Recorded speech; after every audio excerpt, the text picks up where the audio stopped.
여러분 안녕하십니까? 여당인 국민의힘이 연일 대통령실을 압박하고 있습니다. 이종섭 주 호주 대사와 황상무 시민사회 수석의 논란을 여론이 더 악화되기 전에 서둘러 해소하라는 주문인데요. 한동훈 비대위원장은 입장에 변함이 없다며 이 대사의 귀국과 황 수석의 사퇴를 요구했고, 오늘 공천장을 받으러 모인 지역구 후보들도 너도나도 용산을 향한 압박에 가세했습니다. 손하늘 기자의 보도입니다. 서울 열세 지역 유세에 나선 한동훈 총괄선거대책위원장이 비장한 어조로 결의를 다집니다. 져서는 안 되는 싸움이고 죽더라도 서서 죽겠다는 마음으로 최선을 다하겠습니다. 총선이 불과 3주 앞인데 수도권을 중심으로 위기감이 커졌다고 감지했기 때문입니다. 이종섭 주 호주 대사의 즉각 귀국과 황상무 시민사회 수석의 사퇴를 요구했지만 대통령실이 거부 의사를 분명히 하면서 당정 갈등이 재현될 조짐마저 엿보입니다. 한 위원장은 중대한 선거를 앞두고 더 민심에 민감해야 한다며 기존 입장을 재확인했습니다. 그 부분을 정리해야 된다는 필요성을 말씀드린 겁니다. 제가 말씀드린 입장에는 변함이 없습니다. 중앙당 선거대책위원회 발대식과 함께 후보들에게 공천장을 주는 행사에서도 내내 무거운 기운이 감돌았습니다. 특히 수도권 후보들 사이에서 민심이 심각하다, 승리를 위해서 희생이 불가피하다는 경고음이 잇따라 터져나왔습니다. 선거는요, 기본적으로 당이 치르는 거예요. 대통령실이 치르는 거 아니에요. 관련되신 두 분의 자발적인 사퇴가 저는 좀 필요하다고 생각하고, 저 후보의 한 사람으로서 정말 간절하게 부탁을 드리겠습니다. 공직자로서 태도나 자세 문제가 있고 본인이 좀 심사숙고해 주셨으면 하는 게 제 바람입니다. 서울 종로에 재출마한 최재형 의원은 이 대사 귀국과 황 수석 경질을 넘어 이관섭 비서실장의 교체부터 즉각적인 대통령실의 전면 쇄신을 요구해야 한다고 목소리를 높였습니다. 비수도권 중진들도 지금은 국민 눈높이를 따를 때다, 민심에 부합해야 한다며 쓴소리를 마다하지 않았습니다.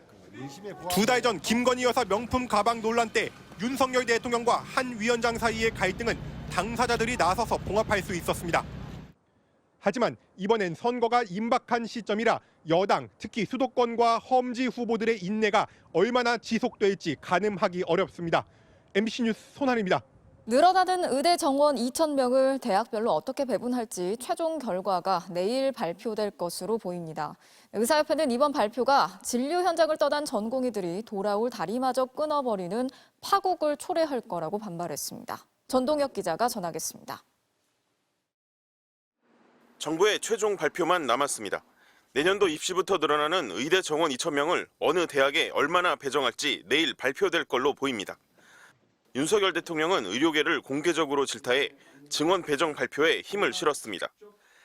의사로서 또 스승으로서 본분을 제대로 지키지 못하고 있어서 정말 안타깝습니다. 정부는 지난 4일 40개 대학에서 요청한 증원 수요를 참고해 배정심사위원회를 가동해 왔습니다. 증원할 2,000명을 수도권과 비수도권으로 먼저 나누고 이를 다시 권역별로 분산해 배정하는데 비수도권 지역의 80%를 집중 배정할 걸로 알려졌습니다. 내일 정부 발표로 2,000명 증원 정책은 사실상 마침표를 찍게 됩니다. 교육부 관계자는 대학교육협의회의 심의 절차만 남는데 대교협이 문제 삼을 가능성은 극히 적다고 설명했습니다. 의료계는 격앙된 반응을 보였습니다. 현실 고려하는 증원 신청!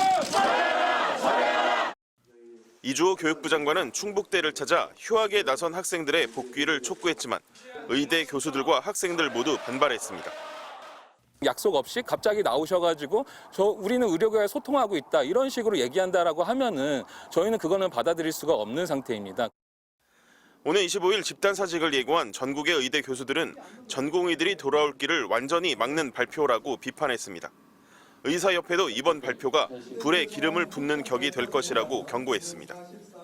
돌아올 수 없는 강을 건너는 것과 동시에 돌아갈 수 있는 마지막 다리마저 끊어버리는 파국적 결과를.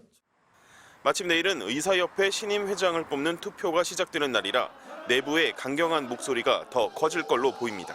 MBC 뉴스 전동혁입니다. 정부가 올해 과세 산정의 기준이 되는 주택 공시가격을 발표했습니다. 아파트 가격 회복세가 지역별로 양극화되면서 공시가격 역시 편차가 두드러졌는데요.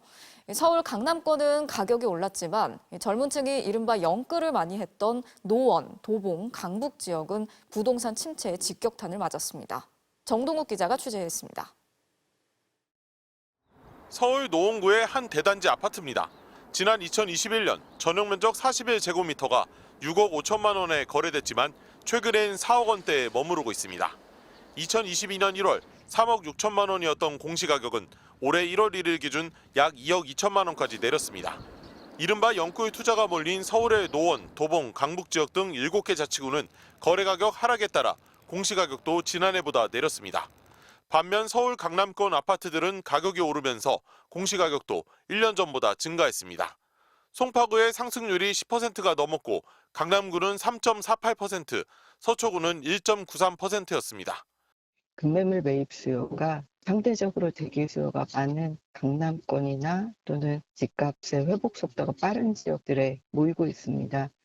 공시가격이 오른 곳들은 보유세 부담도 늘게 됐습니다.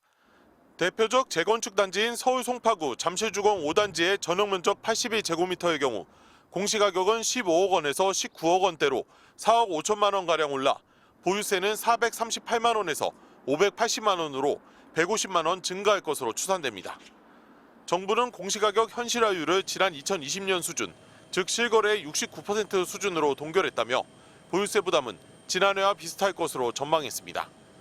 전국의 공동주택 공시가격은 평균 1.52% 올랐고 1가구 1주택 종부세 대상이 되는 주택은 26만 7천여 가구로 1년 전보다 3만 5천여 가구 증가했습니다. 강원도 영월에 위치한 전용 면적 17제곱미터의 다세대 주택은 공시가격 273만 원으로 가장 싼 공동주택으로 조사됐습니다.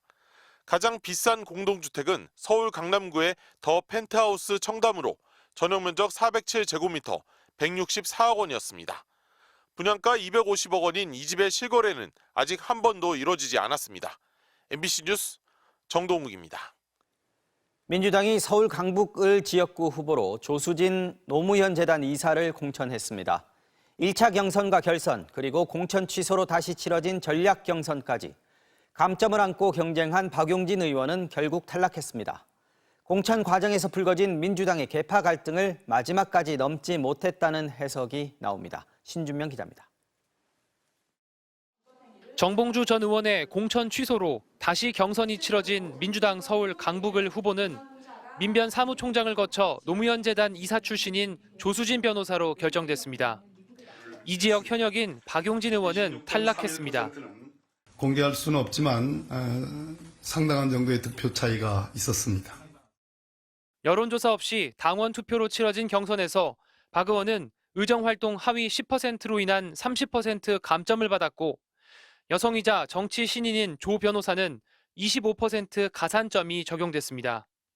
지난 총선에서 민주당 서울 의원들 가운데 최고 득표율을 기록했던 박 의원은 4년 만에 현역 의원 하위 10% 통보를 받았습니다.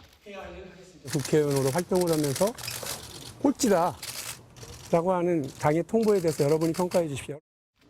3명이 치른 1차 경선은 통과했지만 결선에선 지역구까지 옮기며 자객을 자처한 친명계 정봉주 전 의원에게 졌습니다.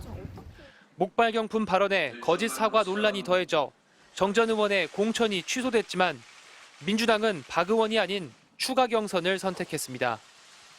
어떤 결과가 나올지는 이재명 대표도 알고 저 박용진도 알고 있습니다. 공천장을 뺏긴 정봉주 전 의원은 조수진이 정봉주라고 했고 비명계 의원은 박용진의 승리가 민주당의 승리라고 맞섰습니다. 박 의원은 노무현 전 대통령 묘역이 있는 봉하마을을 찾아 끝까지 당심에 호소했지만 이재명 대표를 지지하는 다수 당원들의 선택을 끝내 받지 못했습니다. 막말 논란에 휩싸인 양문석 후보의 공천과 패배로 끝난 박 의원의 경선 과정은 막판까지 민주당의 계파 갈등을 첨예하게 드러냈습니다. 박 의원은 우리 정치와 민주당이 더 합리적이기 위해 이번 과정이 시금석이 되길 바란다며 윤석열 정부 심판을 위해 힘을 모으자고 밝혔습니다. MBC 뉴스 신준명입니다. 중증 지적 장애를 앓고 있는 10대 청소년이 살고 있는 친척집에서 수년간 성추행을 당해 경찰이 수사에 나섰습니다. 가해자는 피해 청소년을 돌봐온 고모의 동거남이었습니다. 현행법상 친족 간 성범죄는 친밀한 관계를 악용했기 때문에 더 엄하게 처벌하게끔 돼 있습니다. 하지만 이 건의 경우에는 법적인 가족은 아니어서 가중처벌되지 않을 수도 있다고 합니다. 구나영 기자가 단독 취재했습니다. 친부모를 여의고 중증 지적장애까지 앓고 있는 조카를 김모 씨는 2살 때부터 키웠습니다. 여기에 6년 전 만난 동거남까지 부모 자식처럼 지냈습니다. 공대 수업하는데 엄마 못 가서 지금 이렇게 동영상으로 말을 하고 있어요. 항상 우리 너무너무 예쁘고 착하고. 그런데 17살이 된 조카가 최근 뜻밖의 이야기를 털어놨습니다. 고모부, 그러니까 동거남이 자신의 몸을 만지고 신체 접촉을 하게 했다는 겁니다. 김 씨는 그 길로 경찰에 신고했고 경찰 조사에서 피해자는 초등학교 5학년 때부터 집에 둘만 남으면 종종 추행을 당했다고 진술했습니다. 항상 아이를 건강하게 밝게 키웠어요. 너무 가장 소중한 사람이라고 그러고 나로 인해서 우리 아이가 저렇게 된 거니까 다 가족이 고통을 받는 거니까 죽어야 되나? 경찰은 조카와 동거남이 가족 사이나 다름없다고 보고 친족 강제추행 혐의를 적용해 남성을 구속했습니다. 이제 친족 성범죄 같은 경우에는 친밀한 관계를 이용해서 범죄를 한 것이기 때문에 더 범죄의 중대성이 높고 그리고 피해자 입장에서는 평생 가져가야 될 고통과 후유증이 더 크다. 이 두 가지 측면에서 가중처벌하는. 예컨대 강간은 3년 이상 징역이지만 친족 강간은 7년 이상으로 가중처벌됩니다. 하지만 실제 친족 성범죄 혐의가 법정에서 인정될지는 알 수 없습니다. 동거 등 사실혼 관계 속에 벌어진 성범죄도 가족의 친밀함을 악용하긴 마찬가지지만 법적 가족으로까지 보기는 어렵다는 이유로 가중처벌을 피하는 경우가 비일비재하기 때문입니다. 뭐라고 말을 할까요? 형량이 그런 식으로 하면 바뀐다? 제가 죽을 것 같아요, 그냥. 난 지금도 그냥 살고 싶은 마음이 없어요. 실제로 재작년 동거녀의 사촌 동생을 성폭행한 남성은 1심에서 친족 중간간으로 7년이 선고됐지만 2심에서는 친족 관계가 인정되지 않아 3년으로 감형됐습니다. 사실혼의 어떤 높은 요건을 특히 이제 아동의 피해가 집중되는 친족 성범죄에 그대로 적용하는 것은 피해 처벌을 좀 어렵게 할 수 있다.